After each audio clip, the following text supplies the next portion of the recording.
नमस्कार फ्रेंड्स, मैं महक सरबल एक बार फिर से आप सभी का आप ही के इस लर्न टू लीड ट्यूटोरियल्स में स्वागत करती हूँ। फ्रेंड्स, जैसा कि आप सब जानते हैं, ये चैनल सिर्फ और सिर्फ आप लोगों के लिए बनाया गया है, जिसके द्वारा पूरे भारत में मौजूद बच्चे जो शैक्षिक परीक्षाओं में उत्तीर्ण होना चाहते हैं 100% निःशुल्क तैयारी कर रहे हैं। इस चैनल में हम आपको UGC, NET, JRF, CTET, PTET, KVS, NVS, MED, BEd और इससे संबंधित सभी परीक्षाओं की तैयारी करवा रहे हैं। ये चैनल भारत का 100% निःशुल्क सोशल एजुकेशनल चैनल है। इसका ज़्यादा से ज़्यादा फ़ायदा उठाइए और जितना ज़्यादा हो सके आप इसको लाइक कीजिए, सब्सक्राइब कीजिए और भी लोगों में इसे शेयर कीजिए। और हमारे डेली के अपडेट्स पाने के लिए इसका बेल बटन ज़रूर दबा दीजिए। और एक बात फ्रेंड्स, यहाँ पर हम इस टाइम जो कर रहे हैं वो है UGC, NET, JRF, CTET, PTET Hindi paper 2 की तैयारी। ठीक है, पेपर 2 के साथ साथ पेपर 1 की भी हम फुल फ्लैश तैयारी जो है वो आपको करवाते हैं, इसलिए इसका बेल बटन ज़रूर दबाइए ताकि आपको हमारी बाकी की सब्जेक्ट से रिलेटेड वीडियोज़ भी जो हैं वो नोटिफिकेशन उनकी आती रहे। ठीक है फ्रेंड्स, अब हम स्टार्ट करते हैं UGC, NET, JRF, CTET, PTET Hindi paper 2। ठीक है, जिसके अंतर्गत जैसा कि आप सब जानते हैं कि जो हम जो कर रहे हैं, जो भी वीक में पूरे करते हैं तो उसके हम लास्ट में क्वेश्चन आंसर्स जो हैं वो डिस्कस करते हैं। तो आज हम जितना भी हमने काम किया उससे रिलेटेड जो क्वेश्चन आंसर्स हैं, कुछ क्वेश्चन आंसर्स वो डिस्कस करेंगे जो पेपर में आने की संभावना होती है या आ चुके होते हैं। ठीक है, तो पहला क्वेश्चन है हमारा, निराला को कैसा कवि माना जाता है? निराला को कैसा कवि माना जाता है? अवसरवादी, क्रांतिकारी, पलायनवादी या फिर भाग्यवादी? अवसरवादी, क्रांतिकारी, पलायनवादी या फिर भाग्यवादी? तो सही जो ऑप्शन है वो है बी, क्रांतिकारी। निराला को क्रांतिकारी कवि माना जाता है। नेक्स्ट है क्वेश्चन नंबर 72। कवि कालिदास की अभिज्ञान शकुंतलम का हिंदी अनुवाद किसने किया? कवि कालिदास की अभिज्ञान शकुंतलम का हिंदी अनुवाद किसने किया? सदा सुखलाल ने, गोस्वामी विठलनाथ ने, राजा शिव प्रसाद, राजा लक्ष्मण सिंह। ठीक है, तो कवि कालिदास की अभिज्ञान शकुंतलम का हिंदी अनुवाद है जो है वो किसने किया? राजा लक्ष्मण सिंह ने। ऑप्शन नंबर डी, राजा लक्ष्मण सिंह। नेक्स्ट है क्वेश्चन नंबर 73। किस काल को स्वर्ण काल कहा जाता है? किस काल को स्वर्ण काल कहा जाता है? रीतिकाल, भक्तिकाल, आदिकाल या फिर आधुनिक काल? रीतिकाल, भक्तिकाल, आदिकाल या फिर आधुनिक काल? तो इसका जो सही आंसर है कि किस काल को स्वर्ण काल कहा जाता है तो वो है भक्तिकाल। भक्तिकाल को स्वर्ण काल का नाम भी दिया गया है। नेक्स्ट है क्वेश्चन, हिंदी गद्य का जन्मदाता किसको माना जाता है? हिंदी गद्य का जन्मदाता किसको माना जाता है? ऑप्शंस हैं प्रताप नारायण मिश्र, महावीर प्रसाद द्विवेदी, भारतेंदु हरिश्चंद्र या फिर बालकृष्ण भट्ट। तो हिंदी गद्य का जो जन्मदाता है वो भारतेंदु हरिश्चंद्र को माना जाता है। तो 74 का जो सही ऑप्शन है वो है सी, भारतेंदु हरिश्चंद्र। नेक्स्ट 75। सूरदास के गुरु कौन थे? रामानंद, मध्वाचार्य, रामदास या फिर वल्लभाचार्य? रामानंद, मध्वाचार्य, रामदास या फिर वल्लभाचार्य? तो ऑप्शन है डी, वल्लभाचार्य। सूरदास के गुरु कौन थे? वल्लभाचार्य। नेक्स्ट है 76। कामायनी किस प्रकार का ग्रंथ है? कामायनी किस प्रकार का ग्रंथ है? खंड काव्य, मुक्त काव्य, महाकाव्य या फिर चंपू काव्य? तो कामायनी जो है वो महाकाव्य है। ठीक है, कामायनी किस प्रकार का ग्रंथ है? कामायनी एक महाकाव्य है। 76 का जो सही ऑप्शन है वो है सी। नेक्स्ट है 77। गागर में सागर भरने का कार्य किस कवि ने किया है? बिहारी, जसखान, घनानंद या फिर सूरदास? गागर में सागर भरने का जो कार्य है वो किया है बिहारी ने। ठीक है, 77 का जो सही ऑप्शन है वो है ए। ठीक है, 77 का सही ऑप्शन है ए, बिहारी ने गागर में सागर भरने का कार्य किया है। नेक्स्ट है 78। महाभोज रचना की प्रधान समस्या को उजागर करने वाले विकल्प को चुनिए। महाभोज रचना की प्रधान समस्या को उजागर करने वाले विकल्प को चुनिए। भ्रष्टाचार की समस्या, नारी की समस्या, राजनीतिक समस्या या फिर मनोवैज्ञानिक समस्या? भ्रष्टाचार की समस्या, नारी समस्या, राजनीतिक समस्या या फिर मनोवैज्ञानिक समस्या? तो इसका जो सही ऑप्शन है वो है सी, राजनीतिक समस्या। महाभोज रचना की प्रधान समस्या को उजागर करने वाले विकल्प जो हैं वो हैं सी, राजनीतिक समस्या। 78 का जो सही ऑप्शन है वो है सी। नेक्स्ट है 79, वापसी किस विधा में रचित है? वापसी किस विधा में रचित है? आत्मकथा, कहानी, संस्मरण या फिर यात्रावृत्त। जो वापसी है वो कहानी में रचित है, कहानी में लिखा गया है, कहानी विधा में जो है वापसी वो लिखा गया है। तो 79 का जो सही ऑप्शन है वो है बी। नेक्स्ट है 80, तोड़ती पत्थर कैसी कविता है? व्यंग्य परक, उपदेश परक, यथार्थवादी या फिर आदर्शवादी। तो तोड़ती पत्थर जो कविता है वह है यथार्थवादी। ठीक है, कैसी है? यथार्थवादी। ठीक है। नेक्स्ट है क्वेश्चन, फणीश्वर नाथ रेणु से संबंध सहित प्रदेश का नाम चुनिए। ठीक है, क्या कहते हैं? फणीश्वर नाथ रेणु से संबंध सही प्रदेश का नाम चुनिए। ऑप्शन है महाराष्ट्र, बिहार, हिमाचल या फिर उत्तरांचल। तो फणीश्वर नाथ रेणु से संबंध जो सही प्रदेश है वो है बिहार। ठीक है, 81 का जो सही ऑप्शन है वो है बी, बिहार। नेक्स्ट है क्वेश्चन, विद्यापति की पदावली की भाषा क्या है? विद्यापति की पदावली की भाषा क्या है? मैथिली, ब्रजभाषा, भोजपुरी या फिर मगही। मैथिली, ब्रजभाषा, भोजपुरी या फिर मगही। तो विद्यापति की पदावली की जो भाषा है वो है ए, मैथिली।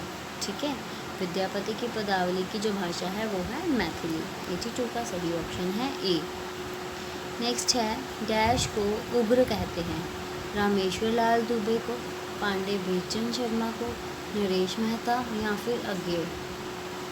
ठीक है, रामेश्वर लाल दुबे, पांडे बेचन शर्मा, नरेश मेहता या फिर अज्ञेय। तो इसका जो सही ऑप्शन है वो है बी, पांडे बेचन शर्मा। ठीक है, पांडे बेचन शर्मा को उग्र कहते हैं, बी। नेक्स्ट है, बिहारी किस राजा के दरबारी कवि थे? बिहारी किस राजा के दरबारी कवि थे? महाराणा प्रताप, शिवाजी, जय सिंह या फिर तेज सिंह। तो जो बिहारी थे वो जय सिंह राजा के दरबारी कवि थे। 84 का सही ऑप्शन है सी, जय सिंह। 85, शेष कादम्बरी के रचयिता हैं? शेष कादम्बरी के रचयिता कौन हैं? ऑप्शंस हैं नरेश मेहता, हजारी प्रसाद द्विवेदी, बाण भट्ट या फिर अलका सरावगी। ठीक है, तो नरेश मेहता के शेष कादम्बरी के जो रचयिता हैं वो है अलका सरावगी।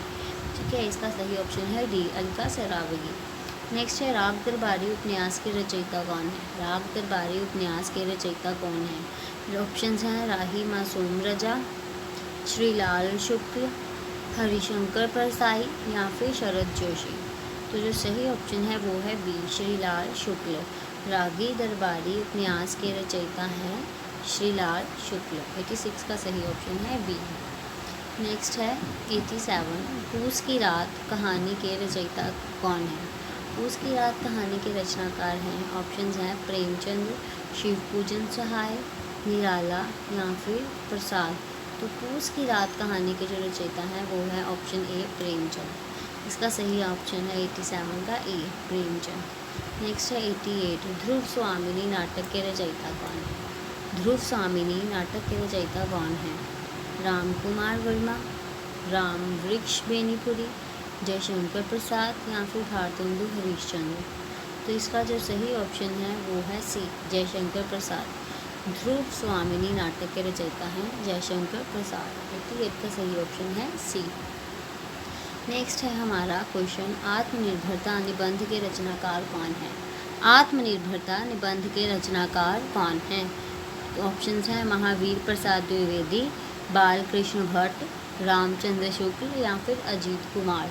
ठीक है, तो इसका जो सही ऑप्शन है वो है बी, बालकृष्ण भट्ट। आत्मनिर्भरता के रचनाकार हैं बालकृष्ण भट्ट। ठीक है, option B is the right answer. Next है 90, गंगा छवि वर्णन कविता के रचनाकार हैं? गंगा छवि वर्णन कविता के रचनाकार हैं? ऑप्शंस हैं जयशंकर प्रसाद, मैथिली शरण गुप्त, भारतेंदु हरीशचंद्र या फिर हरिऔध। तो इसका जो सही ऑप्शन है वो है सी, भारतेंदु हरीशचंद्र। गंगा छवि वर्णन कविता के रचनाकार हैं भारतेंदु हरीशचंद्र। नेक्स्ट है 91, भिक्षुक कविता के रचयिता कौन है? भिक्षुक कविता के रचयिता प्रसाद, पंत, महादेवी वर्मा या फिर निराला। तो इसका जो सही ऑप्शन है वो है निराला। भिक्षुक कविता के जो रचयिता हैं वह है निराला। 91 का सही ऑप्शन है डी। नेक्स्ट है ईदगाह कहानी के रचनाकार कौन है? ईदगाह कहानी के रचनाकार हैं ऑप्शंस प्रेमचंद, अज्ञे, प्रसाद या फिर जैनेन्द्र।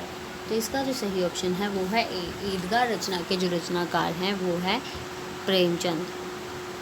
नेक्स्ट, वीरों का कैसा हो बसंत कविता के रचयिता कौन है? वीरों का कैसा हो बसंत केदारनाथ सिंह, सुभद्रा कुमारी चौहान, अज्ञे या फिर धर्मवीर भारती। तो ये इसका जो सही ऑप्शन है वो है बी। वीरों का कैसा हो बसंत के रचयिता हैं सुभद्रा कुमारी चौहान। इसका सही ऑप्शन है बी। नेक्स्ट है मस कागज छुयो नहीं कलम गही नहीं हाथ। प्रस्तुत पंक्ति के रचयिता कौन है? दादू दयाल, कबीरदास, रैदास या फिर सुंदरदास। तो इसका जो सही ऑप्शन है वो है बी, कबीरदास। इसका सही ऑप्शन क्या है? बी, कबीरदास। मस कागज छुयो नहीं कलम गई नहीं हाथ। प्रस्तुत पंक्ति के रचयिता हैं कबीरदास। नेक्स्ट है लोग हैं लाग कवित बनात, मोह तो मेरे कवित बनात। ठीक है, प्रस्तुत पंक्ति के रचयिता हैं केशवदास, घनानंद, भिखारी दास या फिर पद्माकर। तो इसका जो सही ऑप्शन है वो है बी, घनानंद। लोग है लाग कवित बनावत, मोह तो मेरे कवित बनावत। ठीक है, इसकी रचना की है इन पंक्तियों की किसने? घनानंद ने। इसका जो सही ऑप्शन है वो है बी। नेक्स्ट है ले चल मुझे भुलावा देकर मेरे नाविक धीरे धीरे। प्रस्तुत पंक्ति के रचयिता कौन है? नरेंद्र शर्मा, जयशंकर प्रसाद, राम नरेश त्रिपाठी, सूर्यकांत त्रिपाठी, निराला। ठीक है, नरेंद्र शर्मा, जयशंकर प्रसाद, सूर्यकांत त्रिपाठी या फिर राम नरेश त्रिपाठी। तो इसका जो सही है वो है ऑप्शन बी, जयशंकर प्रसाद। ठीक है, इसका रचयिता कौन है? जयशंकर प्रसाद। ठीक है, 96 का जो सही ऑप्शन है वो है बी, जयशंकर प्रसाद। 97 बैर क्रोध का अचार या मुरब्बा है। बैर क्रोध का अचार या मुरब्बा है। प्रस्तुत पंक्ति के रचयिता हैं भारतेंदु हरीशचंद्र, मुक्तिबोध, रामचंद्र शुक्ल या फिर हजारी प्रसाद द्विवेदी। तो इसका जो सही ऑप्शन है वो है सी, रामचंद्र शुक्ल। बैर क्रोध का अचार या मुरब्बा है, इस पंक्ति को रामचंद्र शुक्ल ने रचा है। नेक्स्ट है ढाई अक्षर प्रेम के पढ़े सो पंडित होए। प्रस्तुत पंक्ति के रचयिता हैं ढाई अक्षर प्रेम के पढ़े सो पंडित होए। प्रस्तुत पंक्ति के रचयिता हैं मीराबाई, कबीरदास, जायसी या फिर तुलसीदास। तो इसका जो सही ऑप्शन है वो है कबीरदास। कबीरदास ने ये पंक्तियाँ लिखी हैं ढाई अक्षर प्रेम के पढ़े सो पंडित होए। ठीक है, 98 का सही ऑप्शन है बी। नेक्स्ट है वही मनुष्य है जो मनुष्य के लिए मरे के रचयिता हैं जगदीश गुप्त, बालमुकुंद गुप्त, मैथिली शरण गुप्त या फिर सियाराम शरण गुप्त। ठीक है, तो वही मनुष्य है जो मनुष्य के लिए मरे के रचयिता हैं मैथिली शरण गुप्त। सी ऑप्शन इसका सही है। नेक्स्ट है निम्नलिखित में से कौन सा प्रबंध काव्य है? निम्नलिखित में से कौन सा प्रबंध काव्य है? ऑप्शंस हैं रामचरितमानस, आंसू, एक कंठ विषपाई या फिर बिहारी रत्नाकर। तो ऑब्वियसली सभी को ये क्वेश्चन आता है कि निम्नलिखित में से कौन सा प्रबंध काव्य है? तो ऑप्शन है ए, रामचरितमानस। रामचरितमानस एक प्रबंध काव्य है।